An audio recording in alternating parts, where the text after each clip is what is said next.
하나님의 말씀 에베소서 4장입니다.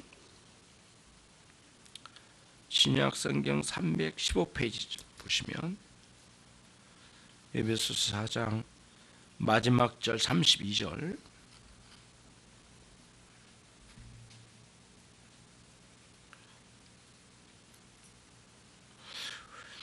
같이 함께 읽겠습니다. 합독하시겠습니다. 시작. 서로 인자하게 하며 불쌍히 여기며 서로 용서하기를 하나님이 그리스도 안에서 너희를 용서하신 것 같이 하라.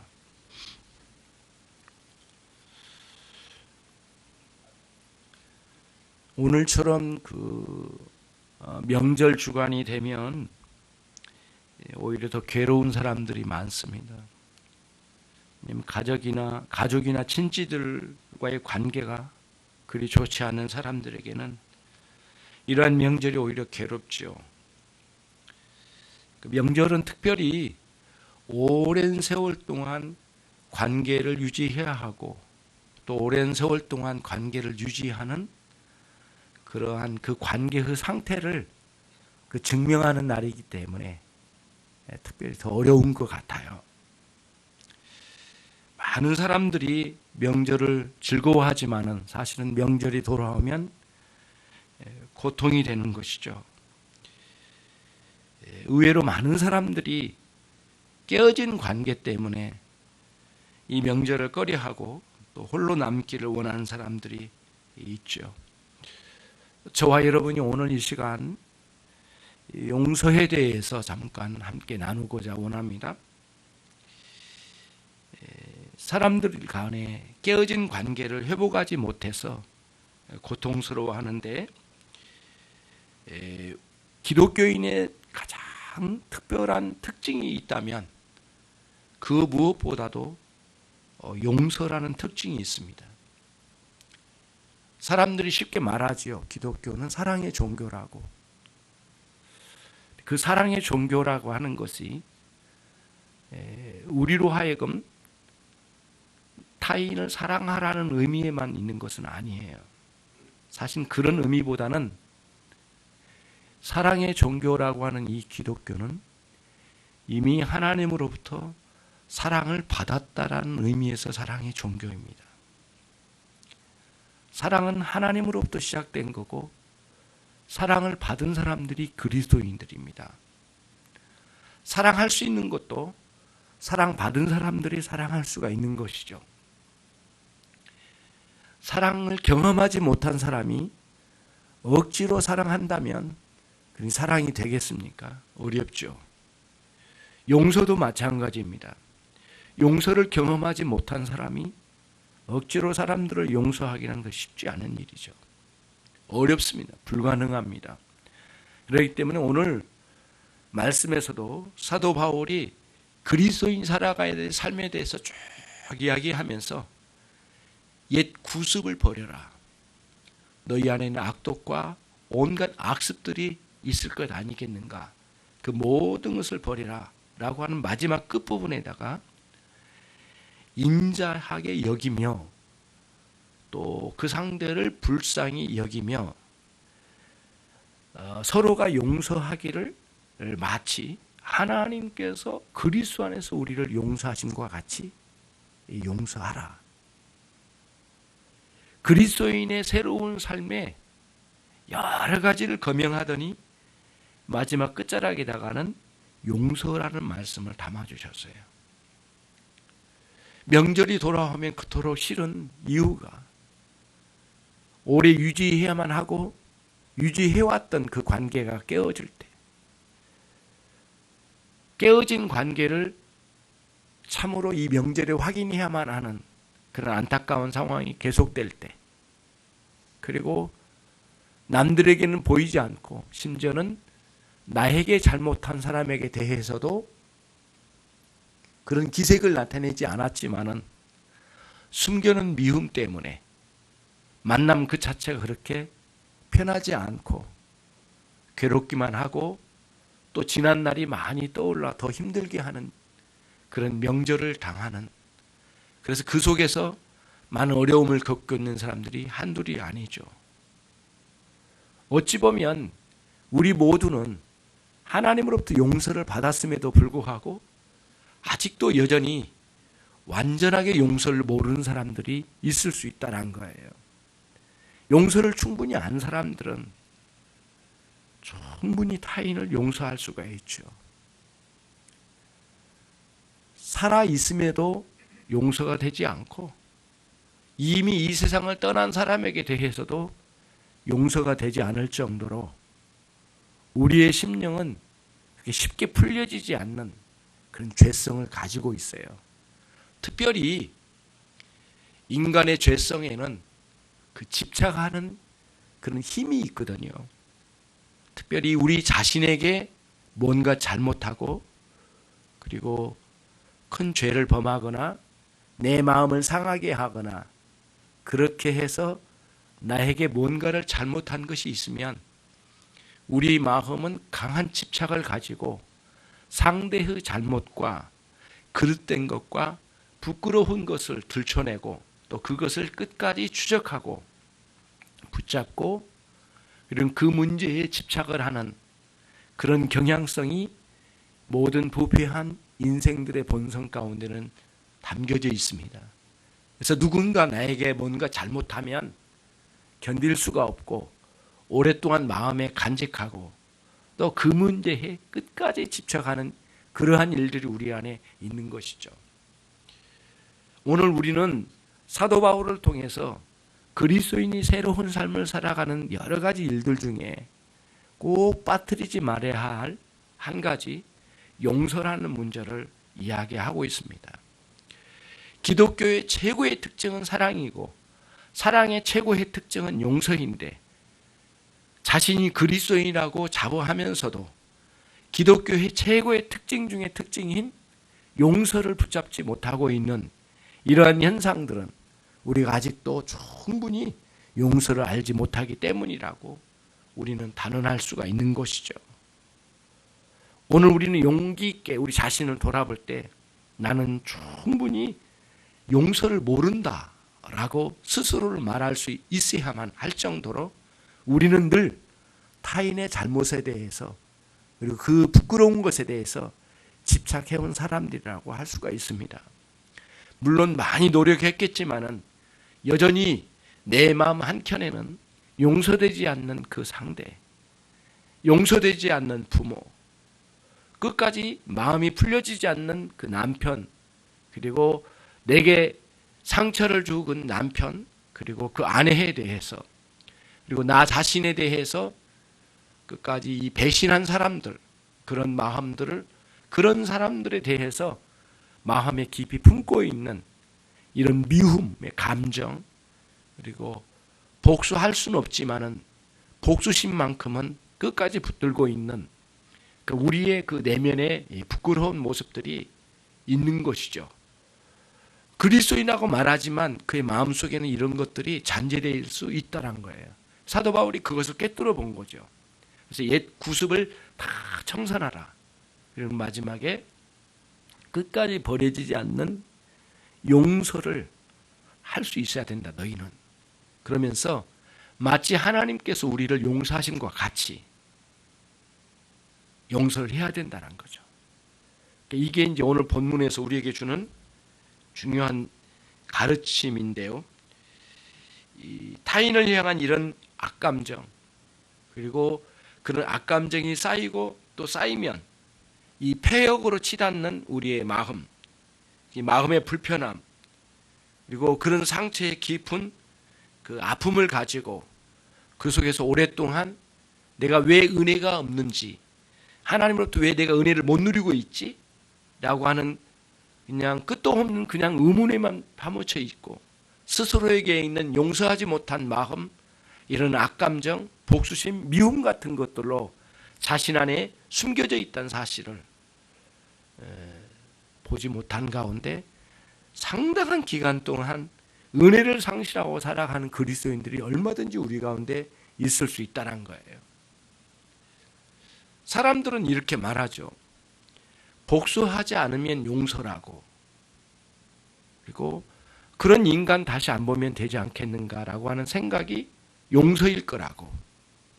하지만 성경에서는 이러한 것은 용서가 아니라 이미 용서한 복수라고 하는 행위를 자행하지는 않았지만은 마음 깊은 곳에서는 상대를 향하여 더 깊이 상처를 입히고자 하는 마음의 태도를 가지고 오랫동안 복수 행위를 자행하지는 않았지만은 복수심으로 자기 안에 비수를 숨기고 있는 상태로 살아간 사람들이 꽤 많습니다. 기독교인의 최고의 특징인 용서를 다 팽개쳐 놓고 너무 많은 사람들이 기독교에 몸담고 있다고 하면서도 여전히 용서 못하고 있는 그런 마음까지도 품고 있는 거죠. 사람들은, 특히 기독교인들은 하늘의 하나님의 은혜를만 바라보고 자신 안에서 버려지지 않는 그 미움, 이 악감정은 별로 깊이 생각하지 않는 경향이 많습니다. 왜 은혜를 못 받는가? 왜 그리스도의 사랑을 모르는가? 하나님의 용서가 뭔지를 모르는 상황에서 많은 세월 동안 기독교 종교 활동은 많이 했지만은 그 속에서 교회의 에티켓은 잘 익혔지만은 마음 깊은 곳에 있는 이 비수만큼은 버리지 않는 가운데 계속 산다면 그는 앞으로도 은혜를 누리기가 굉장히 어려울 것이고 하나님의 은혜에 대해서 깊이 깨닫지 못하게 될 거예요. 물론 복수하지 않고 숨겨놓은 비수 가운데 그냥 살아가면 사람들 앞에서는 편할지 모르지만은 사실 신앙에 조금 더 안쪽으로 들어가면 굉장히 불편한 것을 느끼게 될 거예요. 여러분이 진정한 참된 신자라면 하나님 앞에 가야 될 것이고 하나님 앞에 나가면 우리의 양심의 문제가 제일 먼저 걸릴 것이고 신앙의 양심에 숨겨놓았던 상대를 향하여 원수 갚지를 못하고 단순히 그냥 비수만 숨겨놓은 상태에 있다면 마음에 숨겨놓은 그 비수 때문에 신앙 양심에는 강한 찔림이 오게 되는 겁니다. 하나님께 가까이 가면 가까이 갈수록 그 찔림은 아픔을 만들어낼 것이고 그리고 가까이 가면 갈수록 하나님 가까이 계시지 않는다는 것을 느끼게 될 거예요. 그때마다 여러분은 신속하게 돌아봐야 할 것은 무엇이냐면은 내 안에 미움이라는 감정 그리고 복수하지 못한 가운데 숨겨놓은 복수심이라는 비수 그리고 그런 가운데서 오랫동안 쌓아놓은 죄의 겹겹으로 쌓여있는 폐역 이런 것들이 사실은 지독하게 우리를 은혜에서 멀어지게 하고 하나님과의 관계에서 우리를 무너뜨리는 요소라는 거예요. 사람들은 이렇게 말하기 쉬워요. 나는 간음을 저지르지 않았어. 나는 살인을 저지르지 않았어. 나는 부모에게 이 정도면 효도하고 사는 사람이야. 나는 남의 것을 도적질하지 않았어. 대충 이런 식으로 사람들은 하나님 앞에 잘 살고 있다고 자기 자신을 드러내기를 원하거든요. 그리고 그 이상은 내게서 더 이상 들춰내기를 원치 않고 그리고 회개도 그 수준에서 멈추는 거죠. 그러니까 이게 바리새인들이 가지고 있는 신앙의 태도가 굉장히 흡사한 거거든요. 오랜 세월 신앙의 경력이 있고 그런 신앙의 자랑거리는 참 많지만은 자신 안에 숨겨둔 이 죄를 이런 앙심을 풀어내지 못한 가운데 있음을 사람들 앞에 드러내지도 않고 심지어는 하나님 앞에서도 고백하지 않으려고 하는 그런 가운데 있기 때문에 결코 이 단단한 돌덩이 같은 우리의 마음에 은혜가 파고들어올 수가 없는 거죠. 미움은 하나님의 은혜를 거부하는 강력한 세력입니다.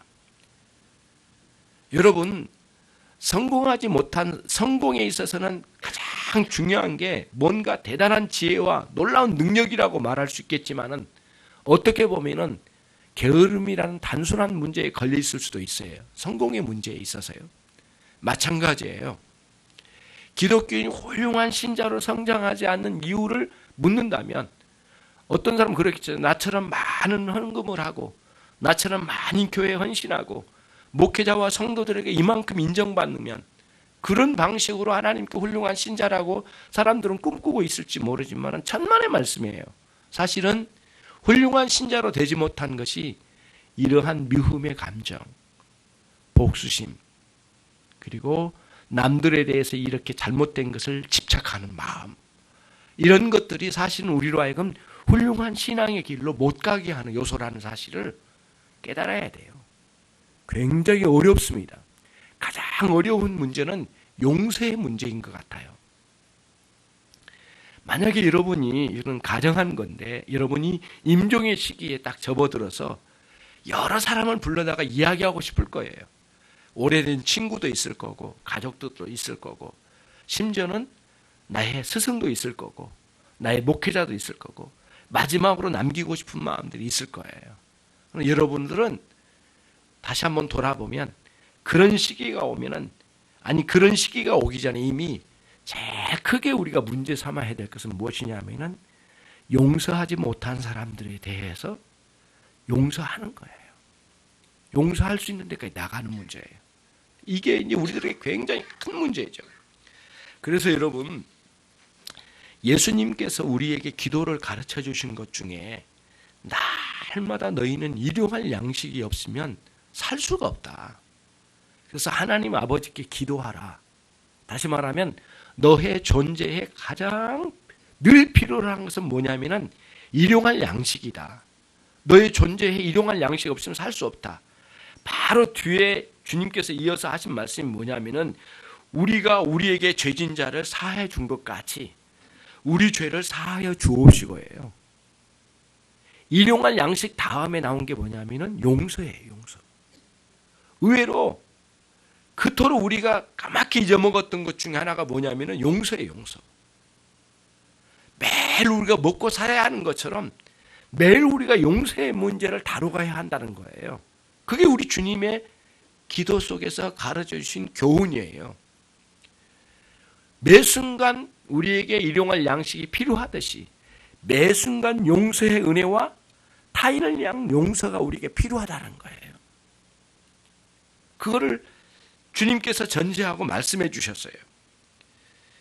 깊이 숨겨져 있는 그 용서하지 못한 그 안에 숨겨진 안갚음, 그 다음 자신 안에 숨겨져 있는 이런 미움의 감정들, 이런 악감정들이 오랫동안 나도 모르게 숨겨져 있고 내가 그런 인간을 어떻게 용서할 수 있단 말이냐라고 스스로를 용서 못할 이유를 분명하게 세워놓고 계속 살아간다면 하나님의 은혜에 대해서는 결코 알 길이 없어요. 반드시 여러분들은 진실한 신자로 성장하고 싶고 하나님께 인정받는 참다운 신앙으로 살아가고 싶다면 여러분 인생에 반드시 용서의 문제를 반드시 첫 번째로 꼽아야 돼요. 그래서 용서할 수 없었던 우리 부모, 용서할 수 없던 그 남편, 그리고 용서할 수 없는 그 아내, 그리고 내 가까이 있는 용서할 수 없는 그 친구들, 그 배신자들, 그들을 마음 깊은 곳으로부터 용서의 은혜가 우리 안에 있기 위해서 주님 앞에 정직하게 서야 된다는 것을 오늘 여러분들에게 말씀을 드려요. 우선 용서에는 반드시 우리 안에 어떤 현상이 일어나요. 어떤 거냐면은 유화의 현상이 일어나요. 상대를 용서하게 되면, 진정으로 용서하게 되면 단순히 복수하려고 했던 마음을 멈추는 것이 아니고, 그리고 그 용서해야 될 그 사람을 그냥 만나지 않고 지내버리는 것이 용서가 아니고, 그리고 잊어버린 그 인생을, 그 인간을 잊어버리는 것이 용서가 아니고, 용서는 무엇이냐면은 그 상대를 향하여 가지고 있는 이 악감정이 유화의 상태, 완전히 봄날에 눈이 녹듯이 쫙 녹아내려가는 그런 현상이에요. 그런 악감정이 녹는 거죠. 농부들이 이런 명절, 이런 구정이나 또는 3월달 이 어간에 농부들이 한 번씩은 어느 정도는 밭에 가거나 논에 가 보면은 한 번씩 돌아봅니다. 그리고 내년에 올해 이제 농사 짓는 것을 생각하거든요. 그런데 좀 부지런한 사람은 일찍 가서 땅을 파요. 근데 쉽지 않아요. 뭐냐면은 언제까지 기다려야 되냐면은 땅 깊은 곳까지 좀 녹아야 됩니다. 상당히 땅이 이렇게 얼어붙어 있어요.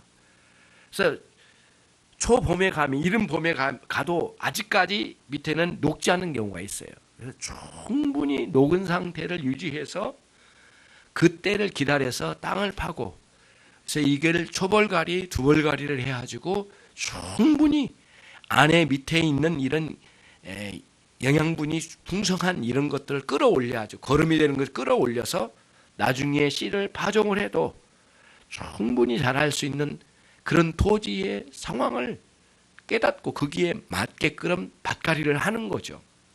그런 것처럼 마찬가지예요. 용서의 은혜가 우리 안에 주어지면 상대를 향하여 용서할 때도 그런 악감정으로 깊이 얼어붙어 있는 이 마음이 녹아내리면 그때서야 비로소 하나님의 은혜의 씨앗이 우리 안에 들어와 싹을 바라는 거예요. 뿌리를 내리고요. 그때서야 진정으로 살아있는 씨앗이 모습을 드러내기 시작하는 거예요. 이 반드시 여러분 안에 잠겨져 있는 오랫동안 용서하지 못한 그런 상대가 있을 거예요. 거의 대부분 다 있는 거거든요. 없을 수가 없어요. 이 세상 살아간 동안에. 수많은 사람 모두가 다 잘못할 가능성이 있고 부패성이 있고 관계에서 완전하게 살아가는 사람 단 한 사람도 없기 때문에 누구나 다 그는 용서해야 될 대상이 있는 거예요. 그런 용서할 대상을 향하여 얼어붙은 마음이 녹아내리는 그런 역사가 있기를 바랍니다. 그래 용서를 하는 거예요. 녹아내리는 거예요. 되지를 않는 거예요. 그래서 오늘 말씀에서도 첫 번째, 서로 인자하게 하며 불쌍히 여기며 라고 되어 있어요. 용서가 그렇게 쉽게 되지 않는 거거든요. 인자와 불쌍히 여김, 인자와 긍휼이라고 하는 이 마음이 먼저 우리 안에 마치 봄의 따뜻한 기운처럼 들어오지 않으면 결코 녹아내리질 않는 거예요. 그런 현상이에요. 그래서 인자와 긍휼히 여기는 마음의 태도예요. 상대가 도대체 용서해 줄 수 없는 사람이었는데 그 사람의 상대가 변해서 용서할 수 있는 게 아니라 내 안에 봄 기운처럼 인자와 긍휼이라고 하는 은혜가 내 안에 들어와서 역사될 때 그 상대를 향하여 악감정으로 굳어있는 내 마음이 녹아내려갈 때 그때서야 비로소 용서에 대해서 눈을 뜨게 되고 마음이 열리기 시작합니다. 그렇지 않고는 계속적으로 얼어붙은 이 상태가 유지되는 거예요. 거기에다가 아무리 씨앗을 뿌려도 은혜의 싹이 나지를 않는 거예요. 여러분들은 안 해요. 내 인생에 대해서 괴로움을 주었던 사람, 내 인생의 걸림돌이 된 사람, 그리고 내 인생을 이렇게 만들었던 사람들, 여러 종류의 내 인생의 관계 속에서 아직도 여전히 용서되지 않는 그런 인간이 내 인생 앞에 있다면 내가 충분히 용서해야 될 텐데 어떻게 하면 내가 용서할 수 있을까? 우선은 먼저 자기 스스로의 힘으로는 가능하지 않는 일이라고 하는 것을 깨닫는 거예요. 그래서 내가 내 힘으로, 내 능력으로 용서할 수 있는 길이 없다. 그럼 어떻게 해요? 내게는 반드시 하나님의 놀라운 사랑, 그 인자와 긍휼히 여기심의 마음이 내 안에 들어와 용서의 능력을 발휘시켜야만 그때서야 내가 비로소 용서할 수 있다 라고 하는 사실을 깨닫는 거예요. 사도 바울은 앞에서 계속적으로 복음을 전해줬거든요. 복음은 뭐냐면은 우리에게 용서의 은혜를 이야기하는 거예요. 복음은 전체가. 그리고 그 복음의 능력을 발휘하는 것은 언제예요? 남들에게 예수 그리스도를 전하는 경우도 있겠지만은 그 예수 그리스도를 전하는 그 속에는 뭐가 전달되냐면은 용서의 은혜라는 사실이 그 안에 들어있는 거예요.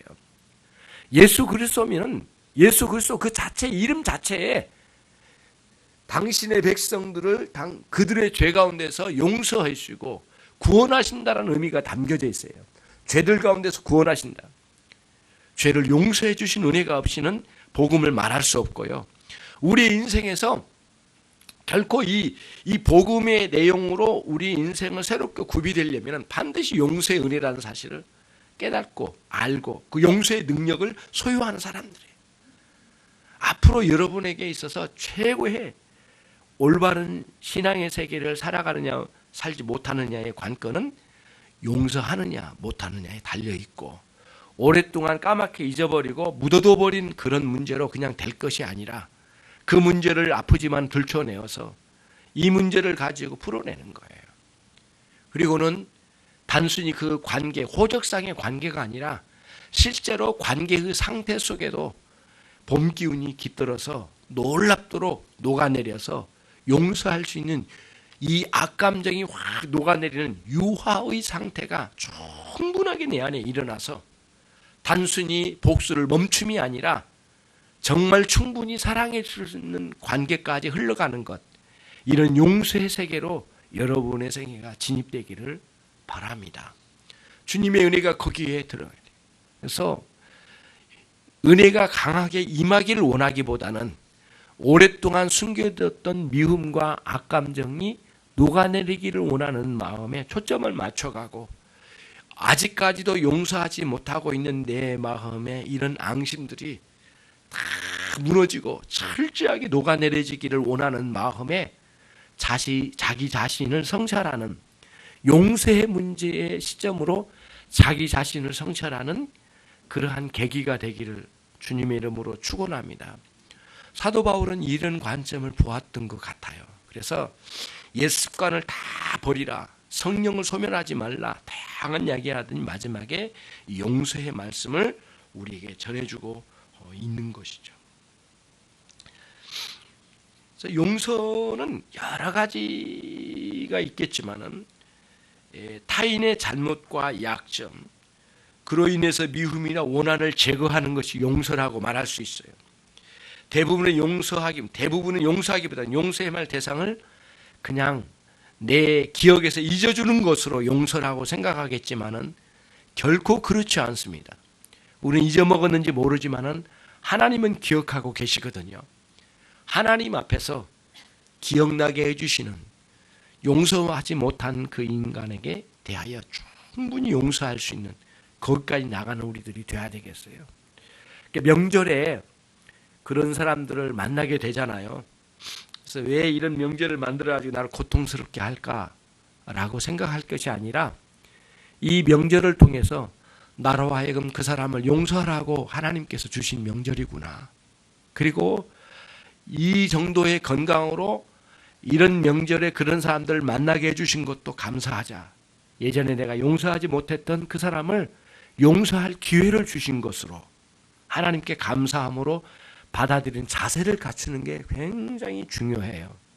그래서 이 명절을 싫어하고 명절을 원망하기보다는 오히려 명절에 용서의 기회를 주신 하나님께 감사하고 용기를 가지고 용서의 은혜를 입은 여러분의 심령 가운데 이런 긍휼과 자비의 능력을 힘입어서 담대히 나가 그 사람을 다시 만나 용서할 수 있는 데까지 충분히 나가서 정말 눈물로 용서해 줄 수 있는 그런 사람들이 여러분이 되시기를 바랍니다. 물론 이런 때가 있어요. 내가 용서를 할 때에 용서를 받아주지 않는 사람도 있어요. 왜 그러냐면 자기가 잘못한 것이 크지만 또 그것 때문에 미운 감정을 가진 것으로 인해서 원한을 품고 있는 상대이거든요. 용서를 받아들이지 않는 사람도 있어요. 그런데 용서를 받아들이지 않는 사람을 만나거든 여전히 내가 상처 입지 않을 정도의 능력을 소유하는 거예요. 그것이 인자와 긍휼이에요. 상대를 긍휼히 여기고 그를 불쌍히 여기고 그를 기쁘게 여기고 부드러운 마음을 가지고 대할 수 있는 능력이 말이에요. 그런 능력이 우리 안에 깊이 있어야 되는 거예요. 그래서 여러분에게 상처를 주고 아픔을 주고 여러분 인생에 장애물로 있었다면 그도 끝내는 하나님께서 여러분을 통해서 하나님을 알아갈 수 있는 기회를 만드는 귀한 과정이 될 수 있도록 이 명절을 당해서도 오히려 용서의 기회로 삼는 여러분이 꼭 되셔야 된다는 말씀을 드립니다. 물론 젊은 날에는 그런 사람을 많이 만나지 않았기 때문에 아직은 그런 용서할 사람이 별로 없는 것 같기도 하지만은 세월을 살아가다 보면은 정말 이해할 수 없는 인간도 있고 받아들이기 너무 어려운 사람도 있고 앞뒤가 전혀 맞지 않고 그리고 도대체 용납이 되지 않는 그런 사람들을 자주 만나잖아요. 그런 가운데 있는 사람들을 용서해 줄 수 있는 데까지 나가는 마음의 상태, 유화의 상태를 끝까지 이룰 수 있는 능력의 사람들이 꼭 되기를 바랍니다. 기독교의 이러한 용서의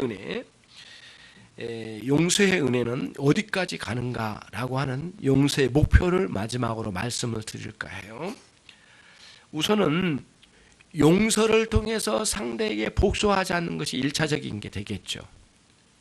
그리고 두 번째는 뭐냐면은 그 사람을 사랑해 준 데까지 나가는 것이 두 번째가 용서의 목표 지점일 거예요. 그런데 우리는 기독교의 용서는 거기까지 멈추는 게 아니에요. 오늘 말씀처럼 서로 용서하기를 하나님이 그리스도 안에서 너희를 용서하신 가치라고 했거든요.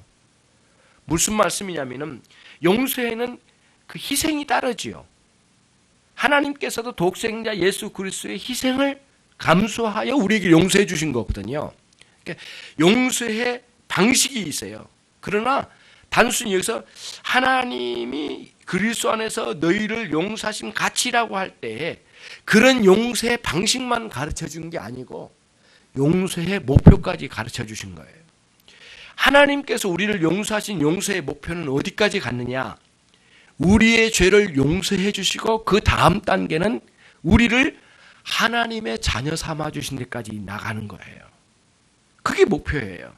그러면 하나님이 우리를 그리스도 안에서 용서해 주신 하나님이 자녀 삼아 주신 데까지 가는 거거든요. 자녀 삼아 주신 것은 무엇이냐면 그 이전에는 원수의 자녀들이었거든요. 그런데 하나님의 자녀로 삼아 주셨어요. 관계의 완전히 변화거든요. 하나님과의 관계 회복이에요. 완전한 관계 회복인데 하나님의 자녀예요. 하나님의 자녀로서 하나님의 자녀다운 기쁨을 누리는 영혼과 마음의 상태까지 이르게 해주신 분이 하나님이세요.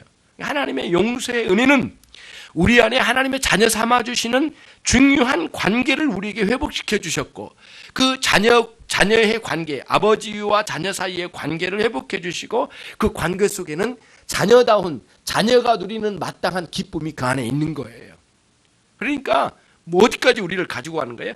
용서, 기독교의 용서라고 하는 것은 복수를 그치는 것도 아니고 단순히 사랑하는 것까지 그치는 것도 아니고 어디까지? 우리의 영혼과 마음에 뭐예요? 기쁨을 누리는 데까지. 어떤 기쁨? 하나님의 자녀로서 누리는 기쁨을 누리기까지 용서해요. 우리의 용서는 어디를 향하여 가는 거예요? 내가 원수 갚고 싶었던 그 사람이 그리고 내가 마땅히 그가 저지른 잘못에 대해서 안갚음이 주어져야만 될 거라고 생각했던 그 사람이 어디까지? 복수가 그치고 사랑을 베풀고 마지막 어디까지?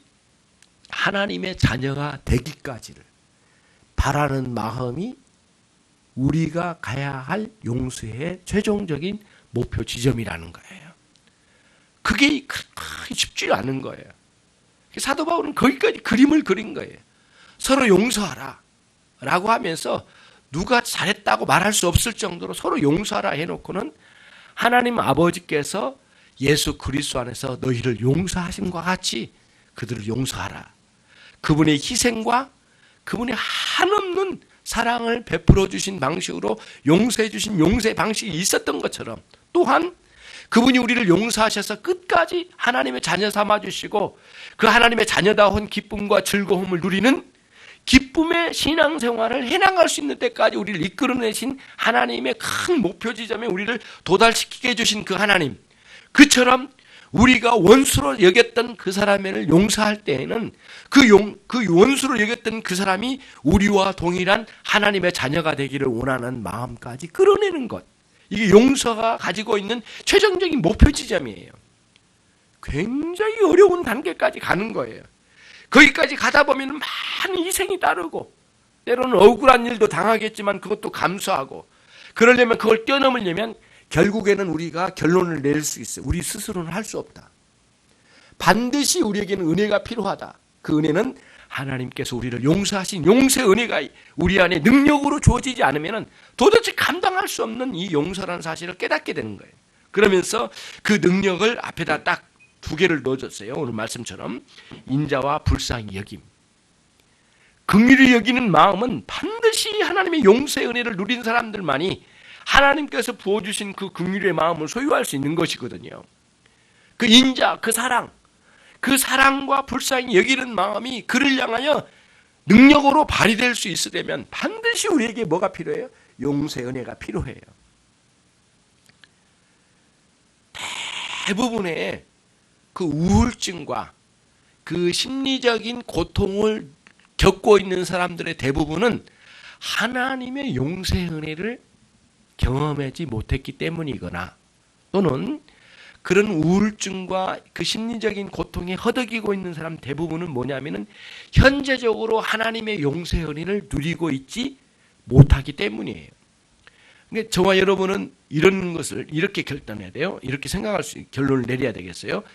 내가 하나님께 용서받은 죄인이라고 하는 사실을 아는 것만 그치는 게 아니라 현재적으로 그 용서의 은혜를 누리는 세계를 가져야 되겠다. 그 용서의 은혜를 마음껏 현재적으로 누리는 그런 삶을 살려면은 끝없는 회개의 세계가 계속 우리에게 요구돼요.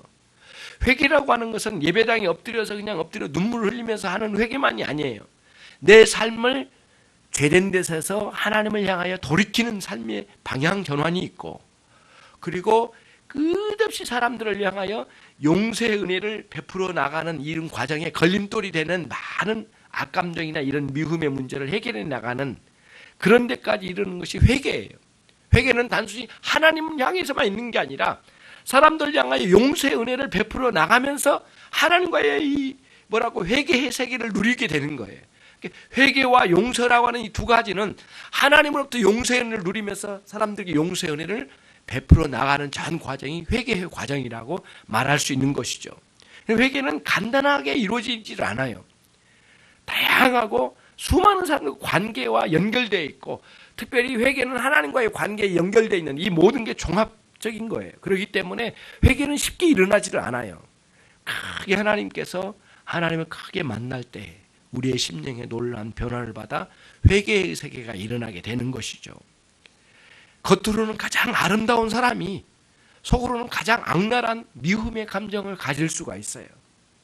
겉으로는 굉장히 인격적이지만은 가장 음흉한 마음으로 사람들을 향해 미움을 가진 사람들이 있고, 겉으로는 가장 점잖은 사람이 가장 무서운 비수를 품고 있는 사람이 있을 수가 있거든요. 하나님 앞에서 이 모든 문제가 해결되는 여러분과 제가 되기를 원합니다. 용서의 문제를 간단히 다루었는데요. 사도 바울이 당시에 서로가 서로를 용서하라고 말하면서 먼저 자신 안에 용서할 수 있는 능력이 배양되어 있는지를 먼저 묻고 있는 것처럼 이야기하죠. 인자와 불쌍히 여기는 마음이 여러분 안에 있는지, 또 그 전에는 뭐가 있어요? 하나님의 용서의 은혜를 내가 품고 살고 있는지, 하나님의 용서의 은혜를 알고 있는지를 추적해서 거꾸로 가보면 내가 어디서 문제됐는가를 다시 끌어올라온 거예요. 그리고는 끝내는 그토록 용서할 수 없었던 그 인간을 용서하는 데까지 나가는 거죠. 그리고 그도 나와 함께 큰 하나님의 사랑을 누리고 하나님의 자녀로서 그의 영혼과 마음에 큰 기쁨을 누리는 한 생애를 누리다가 한 생애를 살다 갈 수 있는 그가 되기를 바라는 마음, 이것이 바로 오늘 여기서 말하고 있는 용서에 관한 말씀을 드린 겁니다. 명절에 어려움이 많겠지만은 특별히 많은 사람들을 새롭게 생각할 때 오랜 관계 속에 있는 특별히 그런 사람들을 향해서 용서하지 못한 사람들이 있다면 내가 얼마나 부족한 신앙 가운데 있는가를 다시 한번 되짚어보고 자기 성찰하여 끝까지 용서의 은혜를 치고 나가서 용서의 은혜가 그에게 있기를, 내 안에도 용서의 능력이 있기를 간절히 바라고 반드시 하나님의 용서의 은혜를 발휘할 수 있는 능력의 사람들이 모두 되기를 주님의 이름으로 축원합니다. 기도하겠습니다. 하나님 아버지 감사합니다. 주의 은혜가 우리 가운데 있기를 원합니다. 종들에게 특별한 은혜로 함께 해주시고 오늘 말씀 용서의 은혜를 통하여 주님 앞에 우리 자신을 점검해 보았습니다. 하나님 아버지 감사합니다. 주 하나님께서 베풀어 주신 그 용서의 은혜를 통하여 우리의 내면에 깊이 그 인자와 긍휼이 가득한 삶을 살아가길 원합니다. 하나님 그 능력으로 말미암아 하나님 수많은 사람들을 향하여 용서의 은혜를 발휘할 수 있는 당신의 종들이 모두 되게 해 주시옵소서. 사랑하는 모든 종들이 하나님 미움과 그리고 이런 복수심과 이런 앙심 같은 이러한 부끄러운 마음에 하나님 끌려다니거나 집착하지 않게 하시고 거기서부터 하나님 자유할 수 있는 능력을 발휘하여 하나님께서 우리를 용서하심과 같이 모든 일을 용서할 수 있는 종들이 되게 해 주시기를 원합니다. 이 명절을 당하여 특별히 사람들과의 관계 속에서 앞을 많이 경험했던 과거를 생각하고 또는 하나님 그 상처 때문에 오히려 이 명절을 더 싫어하는 마음 가운데 이제는 오히려 용서의 기회를 주신 것을 감사할 수 있는 그리스도인들이 모두 되게 해 주시길 원합니다. 일생 동안 용서의 삶을 살아가게 하옵소서. 일용할 양식과 같이 용서의 은혜를 누리며 사는 저희 심령들이 모두 되게 해 주시옵소서. 예수 그리스도의 이름으로 기도 올립나이다.